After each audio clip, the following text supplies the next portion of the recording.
Dad's finally dying, and I'm about to be $55 million richer. Those were my son's exact words, live streamed to 89,000 strangers on TikTok, from my hospital bed. While I lay there, supposedly unconscious, hooked up to machines in room 314 at Mercy General. Jason held his phone 6 inches from my face, grinning like he'd won the lottery. "Look at this old fossil," he told his audience. 26 years I've had to deal with his cheap-ass ways. Driving the same beat-up truck, living in that dump house, wearing suits older than me. The heart monitor beeped steadily. The oxygen tank labeled H. Davis hissed softly in the corner. "But karma's finally catching up," Jason continued, adjusting his ring light for better angles. "Harrison Davis built a $55 million empire, and guess who's about to inherit every penny?" I wanted to smile. My son had no idea I could hear every word. What Jason didn't know, what he'd never bothered to ask, was why his old man lived so cheap. Why I drove that 2018 Ford F-150 with 127,000 miles instead of buying a luxury car. Why I wore the same 3 suits to work, rotated weekly, for the past 8 years. The answer lay buried in 20 years of receipts I'd kept in a safety deposit box at First National Bank. Box 247. Every single document that proved I wasn't cheap, I was protecting him. October 15th, 2019. That's when it started. Jason was 21, fresh out of college, living in my house rent-free. I came home from the steel plant to find my bedroom ransacked. My late wife's jewelry box empty. Her wedding ring, a 1-carat diamond I'd saved 6 months to buy in 1987, gone. The pawn shop receipt I found in his jeans pocket told the whole story.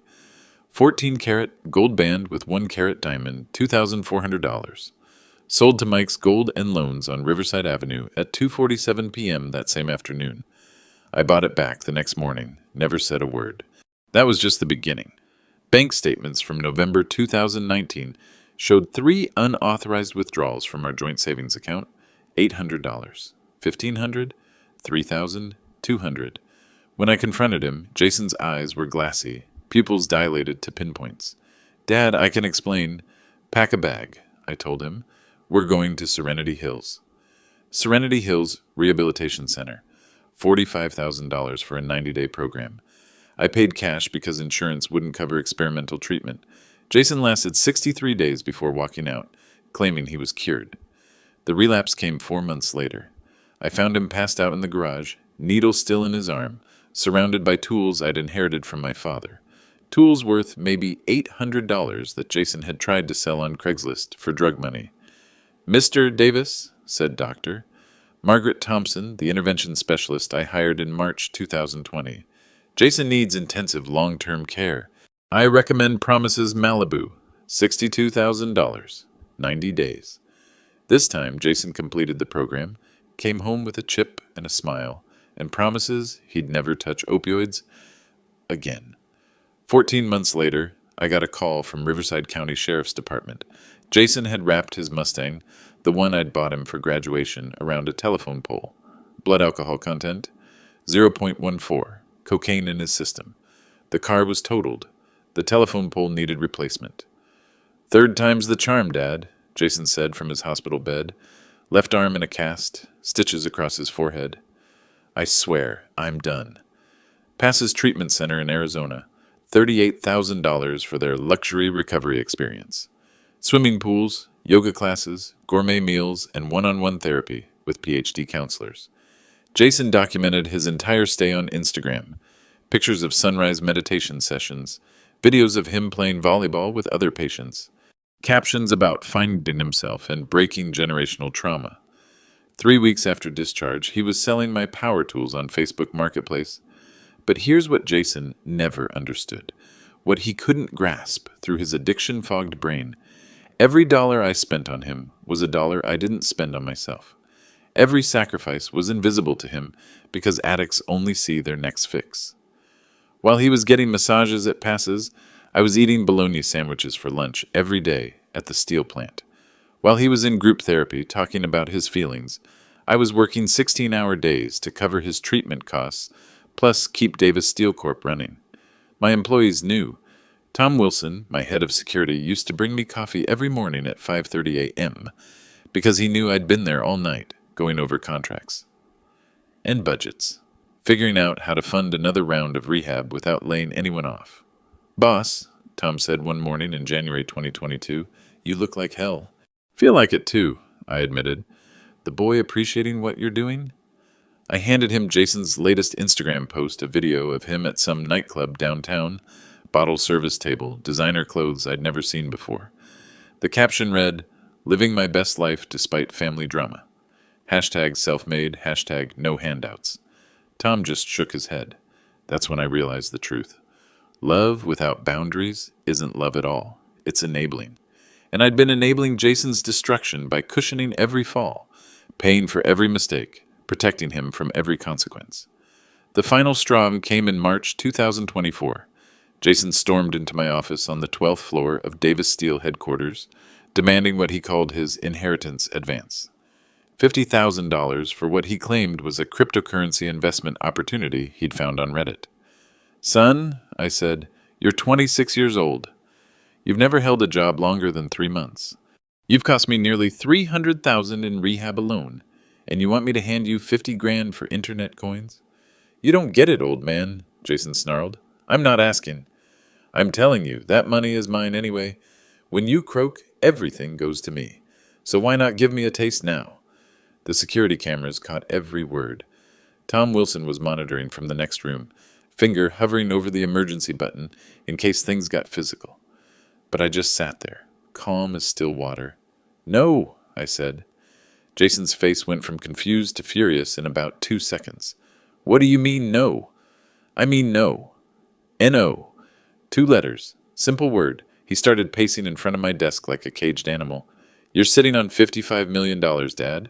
$55 million, and you won't spare 50 grand to help your only son. Help you do what, exactly? Lose it all on digital monopoly money? It's called cryptocurrency, you dinosaur. Bitcoin, Ethereum. Real investments that real smart people make. Not this blue-collar steel mill bullshit you've been doing for 40 years. I leaned back in my leather chair, the same one I'd bought used in 1995 when I first moved into this office. Blue-collar bullshit that paid for 3 different rehab centers, a college education you barely finished, and kept a roof over your head for 26 years. Jesus Christ, Dad, there you go again with the guilt trips. I paid for rehab, I paid for college. You know what you never paid for? Therapy to deal with having you as a father. The words hit exactly where he intended. But I'd learned something over the years dealing with Jason's addiction. Never react when someone's trying to hurt you. React when they're trying to help themselves. "Tom," I said into my desk intercom, "please escort Jason out of the building." "You're kicking me out? Your own son?" "I'm protecting my employees from someone who's clearly having an episode." Jason slammed both hands on my desk. The framed photo of his mother, taken just 6 months before she died, rattled but didn't fall. "You know what, Harrison? When you're dead, I'm going to sell this whole company. Tear down every building, fire every employee, and turn it into condos. Davis Steel Corp will be a footnote in history, and there won't be a damn thing you can do about it." Tom Wilson appeared in the doorway, 6'3", former Marine, arms crossed. "Mr. Davis, everything okay in here? Tom, please make sure Jason finds his way to the parking garage, and make sure security gets a good look at him. I don't want him back in this building without an appointment."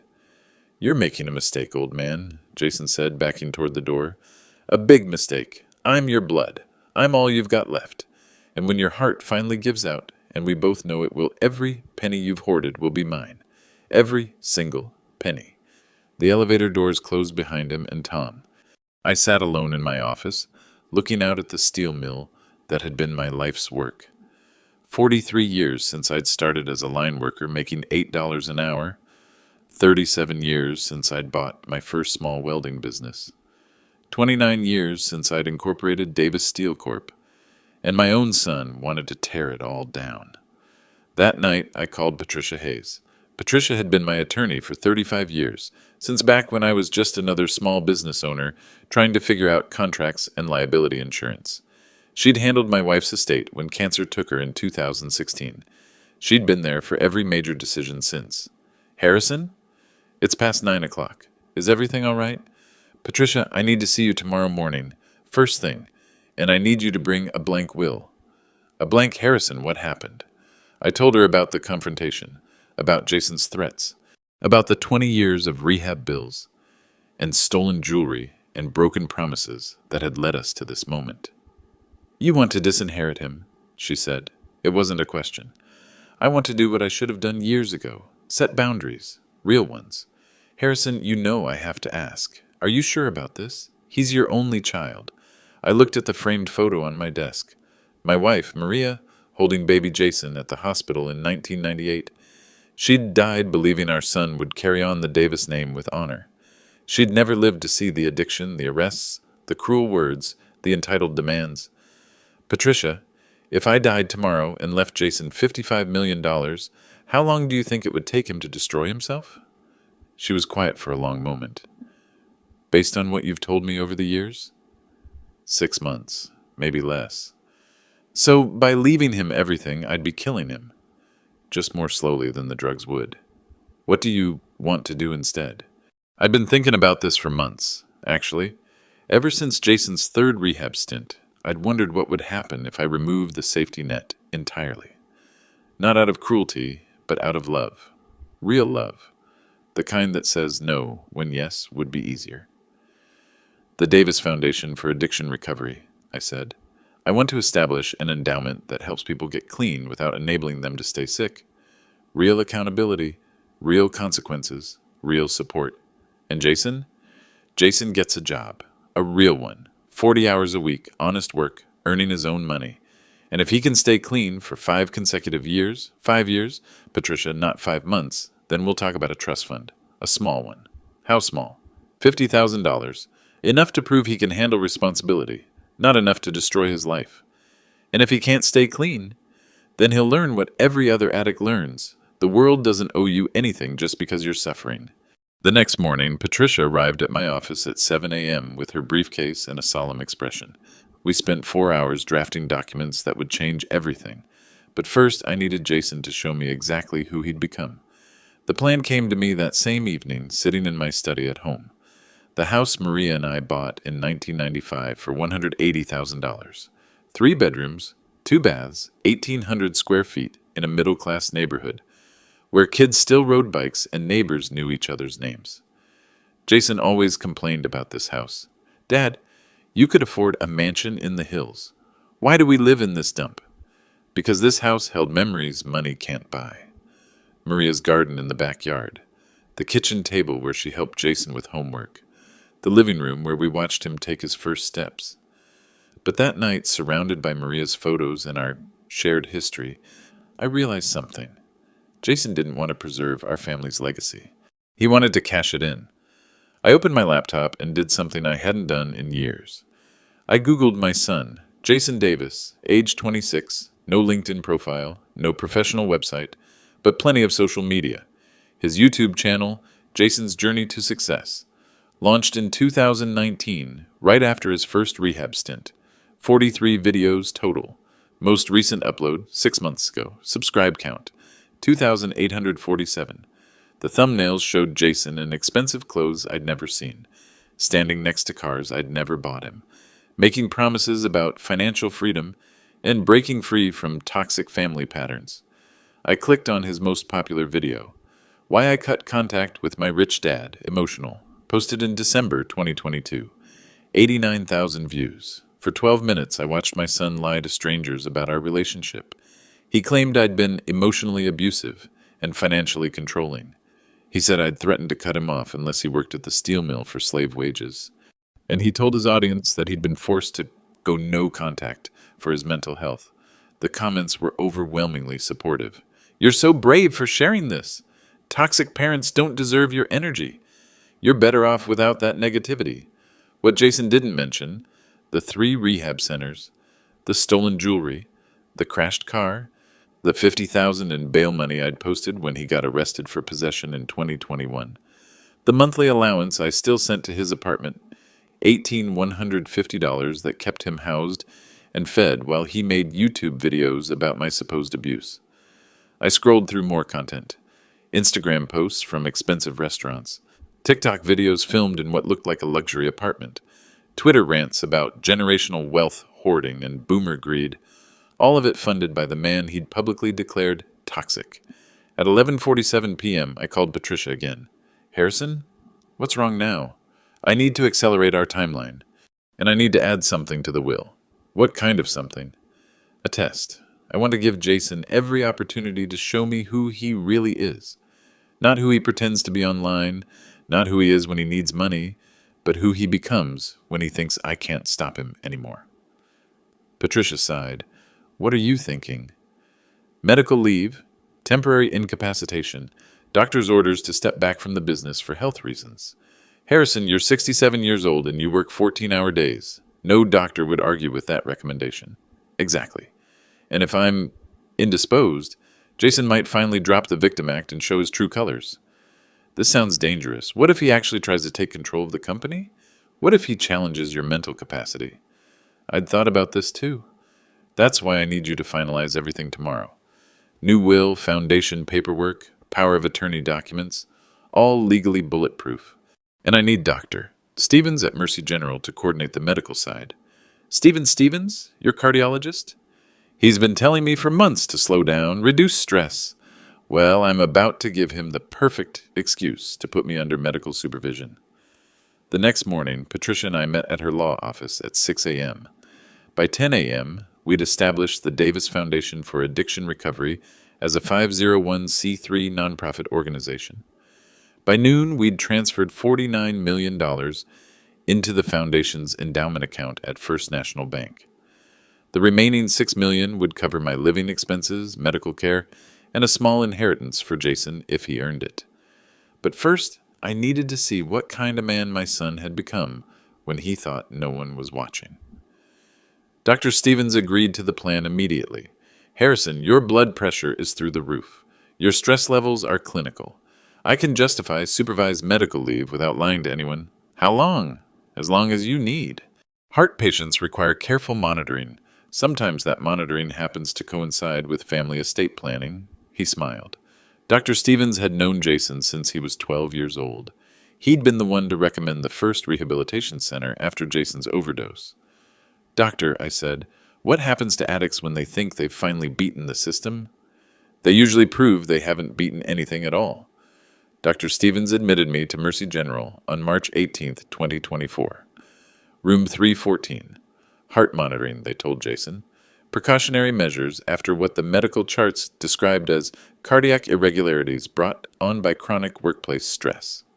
What the charts didn't mention was the specific type of monitoring we'd arranged. It's called twilight sedation, doctor, Stevens explained to Jason in the hallway outside my room while I lay perfectly still with my eyes closed. Your father appears unconscious, but he's actually in a medically induced light sleep. He can't respond to stimulation, but his brain activity remains normal. Jason's voice carried that fake concern he'd perfected over the years. So he can't hear us talking? No. Patients in twilight sedation have no awareness of their surroundings. It's essentially a medicinal coma. Very peaceful. If only, doctor. Stevens knew how good an actor I'd become. The truth was simpler. I was awake for everything. The heart monitoring equipment included audio recording devices that Patricia had arranged through a private security firm. Every word spoken in room 314 was being documented for potential legal proceedings. Jason's first live stream started 30 minutes after Doctor. Stevens left. What's up, TikTok fam? Jason here with some really heavy news. He held his phone 18 inches from my face, adjusting the angle to catch both of us in frame. So my dad just had a heart episode. We're here at Mercy General, and honestly, it's not looking good. The heart monitor beeped steadily. The oxygen tank hissed. Perfect background audio for his performance. I know a lot of you have been following my journey with family trauma, and this is just... Wow, this is really hard. He paused for effect, lowering his voice to that conspiratorial whisper that social media algorithms love. But I wanted to be real with you guys about what's happening. I watched his follower count through barely cracked eyelids. The live stream had started with 12,847 viewers. Within 10 minutes, it was up to 15,203. The doctors say it could go either way, Jason continued, panning the camera across my supposedly unconscious face. Dad's been working himself to death for 40 years, building this steel empire, never taking care of himself. And now, he let that sentence hang, generating sympathy and engagement in equal measure. I'm not going to lie to you guys. Things between me and my father have been complicated, really complicated, but seeing him like this, Jason's voice cracked with practiced emotion. It puts everything in perspective, you know. The comments started flooding in immediately. Sending prayers. Stay strong, Jason. Family first, always. Your dad is lucky to have you there. Jason read several comments aloud, thanking his TikTok family for their support. Then he dropped his voice even lower. I probably shouldn't say this, but Dad's been pretty successful, like really successful. Davis Steel Corp is worth serious money, and if something happens to him, he shrugged, letting his audience fill in the blanks. Day 2 brought 23,681 viewers to his morning live stream. Jason had positioned his phone on a tripod for better production value, and he'd changed into a designer hoodie I'd never seen before. Morning, everyone. Dad's condition hasn't changed much, still unconscious, still on the machines. But I've been thinking a lot about legacy, about what we leave behind. He pulled out his laptop and opened what looked like a spreadsheet. So I did some research last night. Davis Steel Corp employs about 400 people. The company's estimated value is somewhere between $50 and $60 million, and as Dad's only heir. Jason smiled that same smile I'd seen when he was 7 years old and had successfully talked his way out of trouble. Let's just say things are about to change around here. Big time. By day 5, his audience had grown to 34,127 regular viewers. Jason had established a routine: morning live stream from the hospital, afternoon reflection videos from my house, where he was staying to be close to Dad, and evening Q&A sessions where he answered questions about inheritance law and estate planning, questions he had no business answering with information that was completely wrong. Someone asked about probate, Jason said during his day 7 evening stream. Basically, when someone dies with a will, the courts have to validate it. But here's the thing, I'm Dad's only family, his only heir, so it's pretty much automatic that everything goes to me. Ruth Anderson, the night shift supervisor, had become my unofficial intelligence officer. Every morning at 6 a.m., she'd brief me on Jason's overnight activities while pretending to check my vitals. He was here until almost midnight, Ruth whispered on day 8. Live streaming again. This time he had props. Props? Your old photo albums. Pictures of you and your wife. He was showing them to his audience, telling stories about your humble beginnings and how you clawed your way to success. Made it sound like a real rags to riches story. What kind of stories? Ruth pulled out her phone and showed me Jason's TikTok account. The latest video was titled My Dad's Incredible Journey from Poor to $55 Million, Emotional Storytime. I watched Jason flip through photos of Maria and me from the early days. Our wedding in 1985. The tiny apartment we shared when I was still working line jobs. The day we bought our first house. Dad never talks about this stuff, Jason told his audience. But I think it's important for people to know where we came from. How hard he worked. How much he sacrificed. The comments were eating it up. Your dad is an inspiration. What an incredible story. You must be so proud of him. He raised an amazing son. What Jason didn't tell his audience, every photo he was showing came from albums Maria had carefully organized before she died. Albums that included her handwritten captions describing our struggles, our hopes, our dreams for Jason's future. Albums he'd never bothered to look at until he needed content for social media. By day 12, Jason's TikTok following had exploded to 89,442. His morning live stream, Dad's Fighting for His Life, Day 12 Update, had been viewed 2.3 million times. News outlets had started picking up the story. Son documents father's battle for life on social media. And through it all, I lay perfectly still, listening to every word, watching every gesture, recording every moment of my son's true character. On day 15, my sister Margaret showed up. Margaret Davis Thompson, 64 years old, retired high school principal, and the only person who'd never been afraid to tell me when I was making a mistake with Jason. She'd driven 3 hours from Springfield after seeing one of Jason's live streams shared on Facebook. I heard her heels clicking down the hospital corridor before she even reached my room. Margaret had always walked like she owned whatever building she was in. Jason, she said, her voice carrying that tone she'd perfected during 30 years of dealing with difficult teenagers. What exactly do you think you're doing? Jason was in the middle of his afternoon stream, 67,000 viewers watching him eat lunch from the hospital cafeteria while providing real-time updates on my condition. Aunt Margaret! Hey everyone, this is my dad's sister. She just got here from... Turn that thing off? What? Oh, the live stream? It's okay, Aunt Margaret. I've been sharing Dad's journey with my community. They've been incredibly supportive. Turn it off. The phone went dark.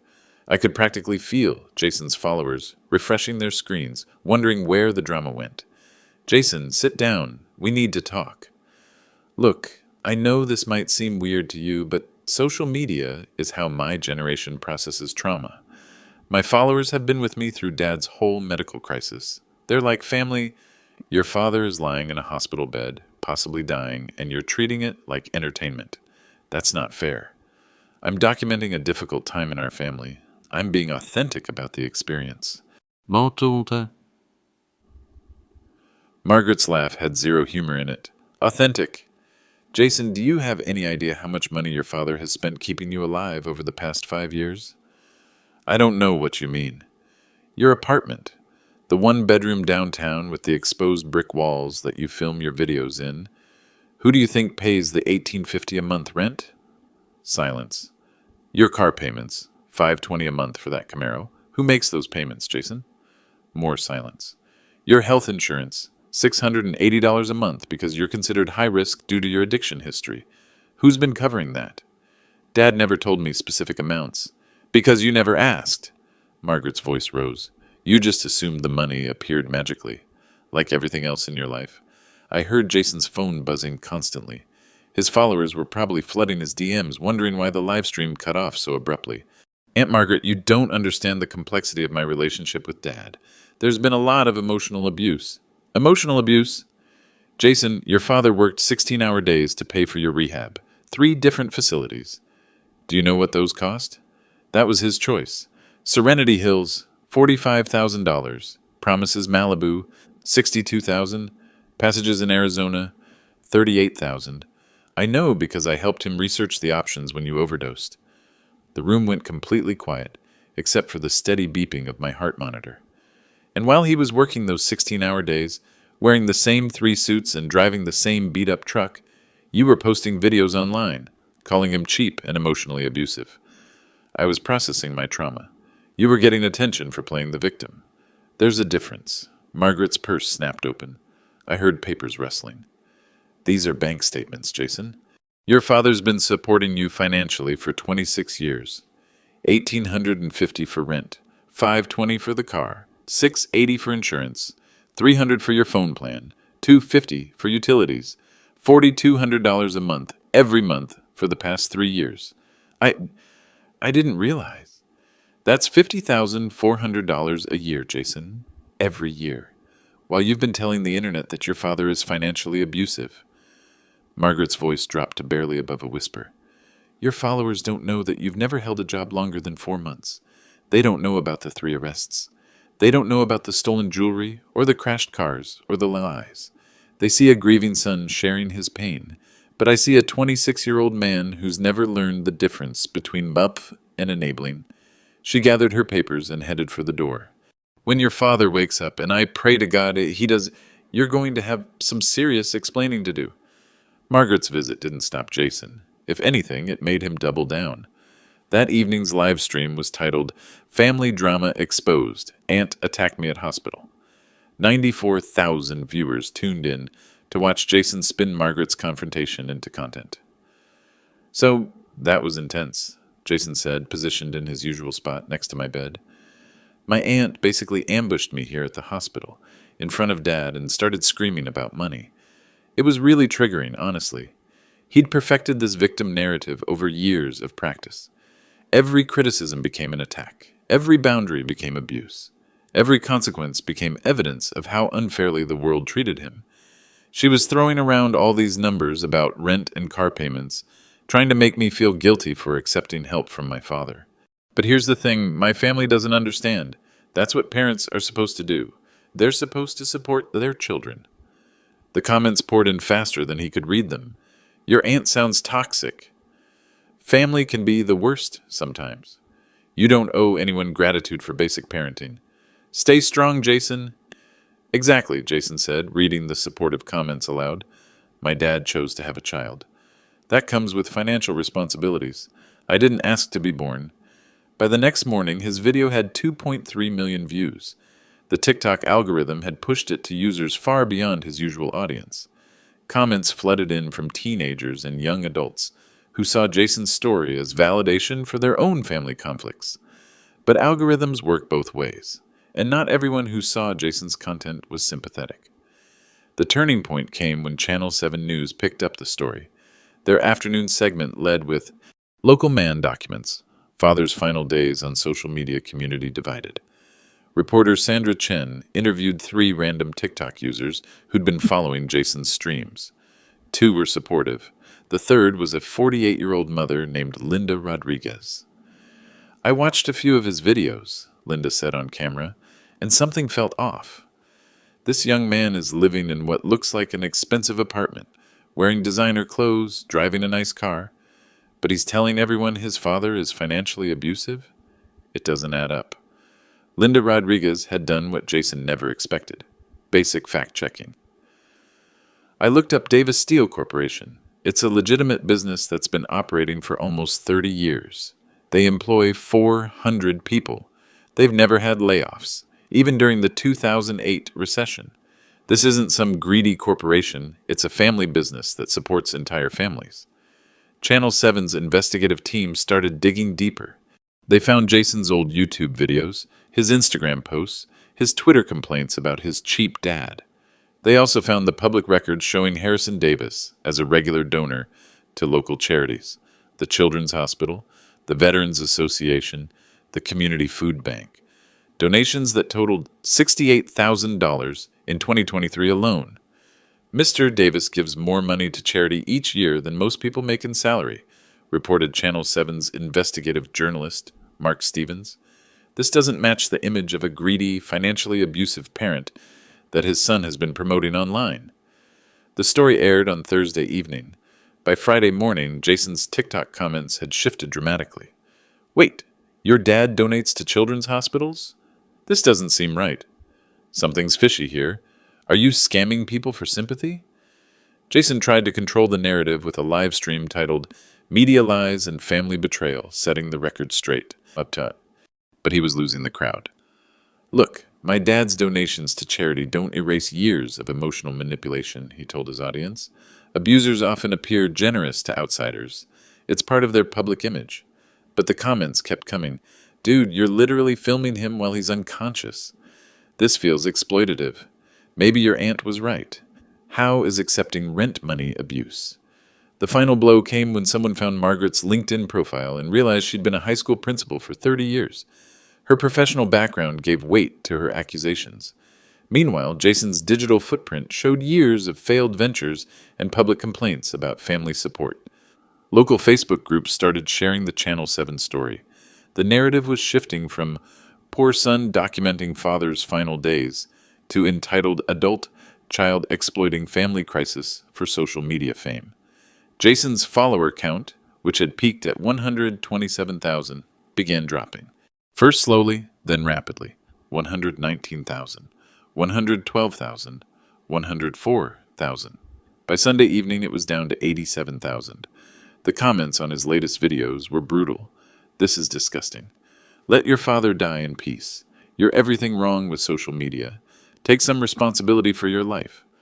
But Jason wasn't done. In fact, he was about to make his biggest mistake yet. Sunday night's live stream was titled The Truth About My Inheritance, Financial Breakdown. Jason had clearly been drinking. His words slurred slightly as he spoke to 63,000 remaining viewers. Since everyone wants to talk about money, let's talk about money, he said. Davis Steel Corporation is worth $55 million. $55 million. And when Dad dies, that all comes to me. He pulled out his laptop and opened a spreadsheet he'd clearly spent hours creating. I've done the math, guys. After taxes and legal fees, I'm looking at about $38 million. Net worth. And you know what I'm going to do with it? The live stream would end up being archived as evidence. Monday morning, Patricia Hayes arrived at the hospital with a briefcase and a grim expression. She'd been monitoring Jason's social media spiral from her law office, documenting every live stream, every comment, every public statement about his inheritance expectations. "How much of this did you anticipate?" she asked me quietly while Jason was downstairs in the cafeteria, probably preparing for his morning live stream. I opened my eyes fully for the first time in 2 weeks. Not the social media circus, but the entitlement, the complete lack of self-awareness. That's exactly who I thought he'd become. Patricia pulled out her tablet and showed me the numbers. Duncan Ross finished his investigation yesterday. The financial audit is complete. Duncan Ross, former FBI financial crimes investigator, now private consultant. Patricia had hired him to compile a comprehensive record of Jason's costs versus contributions over the past 20 years. Not for revenge, for evidence. "Show me," I said. Duncan's report was 67 pages of meticulously documented facts. Bank statements, receipts, medical bills, legal fees, insurance claims. Every dollar I'd spent on Jason since his 16th birthday, organized by category and cross-referenced with public records. Education. University of Illinois tuition, room, board, books, spending money. 4 years. Total, $187,000. Medical mental health, 3 rehab facilities, ongoing therapy, psychiatric consultations, emergency room visits, prescription medications. 6 years of active treatment. Total, $342,000. Legal fees, 3 arrests for possession, 1 DUI, 1 reckless driving, 2 civil suits from creditors. Jason had stiffed. Attorney fees, court costs, fines, restitution. Total, $37,000. Housing, rent, utilities, security deposits for 7 different apartments Jason had been evicted from between 2020 and 2024, plus the current downtown loft. Total, $89,000. Transportation, 5 different cars after Jason destroyed, crashed, or lost the previous ones. Insurance premiums, repairs, registration fees. Total, $156,000. Daily living, phone bills, health insurance, groceries, clothing, entertainment, streaming services, gym memberships. 26 years of supporting another adult human being. Total, $394,000. Grand total, $1,205,000. $1.2 million, Patricia said, over 20 years. That's not including the inheritance he expects to receive. And his contributions? Duncan had tracked this too. Jason's longest employment, 4 months as a social media coordinator for a local restaurant, making $11 an hour. His total lifetime earnings from legitimate employment, $7,400. His side hustles, YouTube ad revenue, failed dropshipping business, cryptocurrency trading, had actually lost money. Net contribution to household finances, over 26 years, negative $2,300. He's cost you more than most people make in their entire careers, Patricia said, and he's convinced himself he's the victim.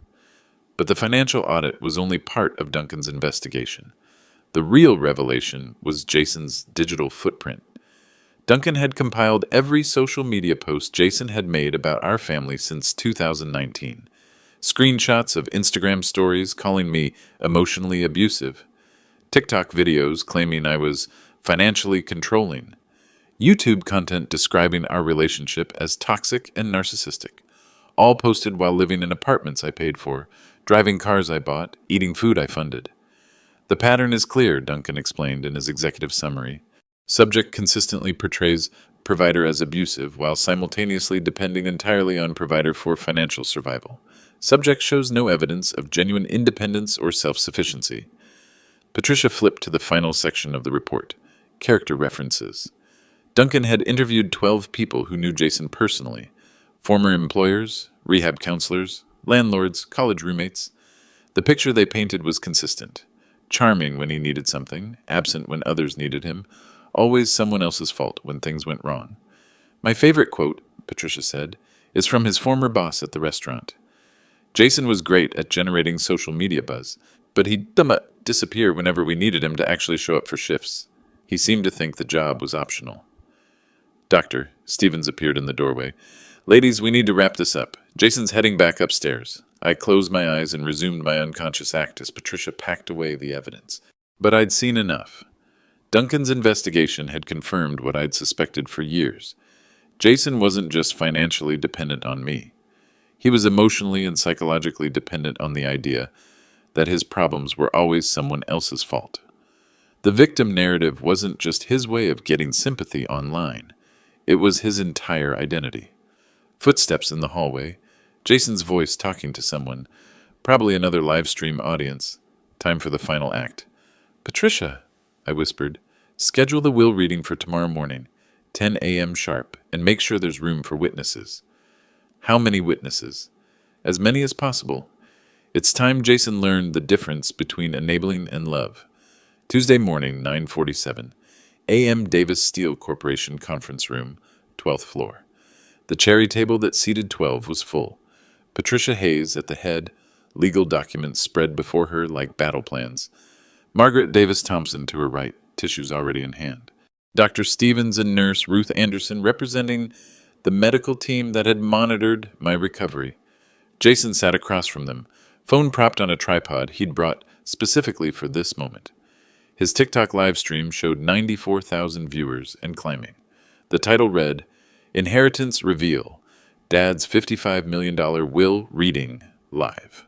But Jason had made one critical miscalculation. He'd invited Channel 7 News to document what he assumed would be his moment of triumph. Reporter Sandra Chen and cameraman Mike Torres were positioned in the corner, rolling footage for the evening news. This is it, everyone, Jason whispered to his phone camera, while Patricia organized her paperwork. 26 years of waiting. Dad built this empire, and now it's finally time for me to take over. The comments were split between supporters cheering him on and critics questioning his motives. But Jason only read the positive ones aloud. OMG, you deserve this. Your dad would be proud. Time to live your best life. Patricia cleared her throat. Before we begin, I need to confirm that all parties understand this is a legal proceeding being recorded for potential court review. Absolutely, Jason said, flashing his camera-ready smile. Full transparency. That's how I've always operated. Margaret made a sound that might have been a snort. The last will and testament of Harrison Davis, dated March 19, 2024, has been properly witnessed and notarized. Mr. Davis was of sound mind and body when these documents were executed. Jason leaned forward, hands clasped like he was praying. His live stream chat was moving so fast it was impossible to read individual comments. To my sister, Margaret Davis Thompson, who has been my moral compass and conscience for 67 years, I leave my personal effects, family photographs, and the sum of $200,000. Margaret dabbed her eyes. Harrison always was sentimental. To Dr. Stevens and the medical staff at Mercy General, who provided exceptional care during my recent hospitalization, I established a $50,000 fund for continuing education in cardiac care. Jason's smile widened. These were just the small bequests. The real money was coming.